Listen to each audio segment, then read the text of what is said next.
الحمد لله وكفى وسلام على عباده الذين اصطفى أما بعد فأعوذ بالله من الشيطان الرجيم بسم الله الرحمن الرحيم ادع إلى سبيل ربك بالحكمة والموعظة الحسنة وجادلهم بالتي هي أحسن صدق الله العلي العظيم. Dear audience and respected judges, firstly I would like to welcome all of you with Islamic greeting. Assalamu alaikum wa rahmatullahi wa barakatuh. The topic of my today's talk is the importance of dawah and tabligh. The word dawah generally means calling people towards Allah and His instructions. The practitioner of preaching is known as da'i. Dawah is not any way of modern, but it is the act of all prophets whom Almighty Allah subhanahu wa ta'ala sent down on this earth. Because all the prophets who were sent down on this earth had one task to do, and that was dawah.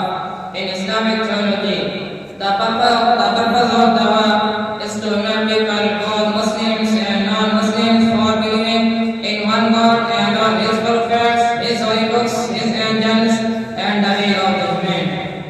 My dear Muslim brothers, before arrival of Islam, the prophets are sent down to the particular people for particular areas and time, but the Prophet Muhammad sallallahu alaihi wasallam was not restricted to a single nation, single tribe or particular part of land, but he was sent down to the whole world as the last prophet of Allah.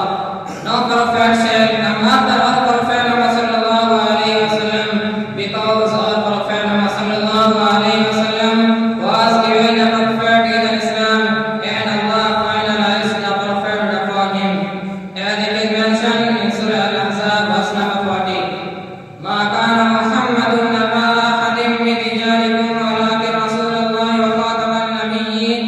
The Prophet Muhammad sallallahu alaihi wasallam is not a father of any woman, but he is the messenger of Allah and seal of the prophets.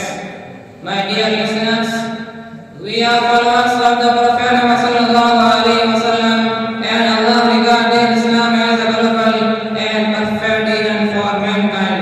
That's why the responsibility of continuing this work and conveying the message of Islam to the whole world falls on our shoulders, and it's the responsibility of continuing of our Muslim to preach Islam, as is said directly in Surah Al-Naml, verse number 125. ادع إلى سبيل ربك بالحكمة والموعظة الحسنة وجادلهم بالتي هي أحسن. Invite people to the way of your Lord with wisdom and good counsel, and argue with them in the best manners. My dear fellows, thus Almighty Allah subhanahu wa ta'ala has honored this Muslim Ummah by appointing this humble work. On the other hand, our Prophet Muhammad sallallahu alaihi wasallam also reminded in his famous speech of Hajjatul Wida before 100,000 of companions. He said, Lord, those who witness inform those who are absent. In this hadith, the word witness means is anyone who has some Islamic knowledge inform those who don't have Islamic knowledge. In another hadith, our Prophet Muhammad sallallahu alaihi wasallam said, preach my message in first sentence. Therefore, the Prophet's companions, may Allah be pleased with them, never think on sailing from the noble task of inviting of the east and the west. If we are Muslims in India and worshipping Almighty Allah subhanahu wa ta'ala, it's because of their sacrifices.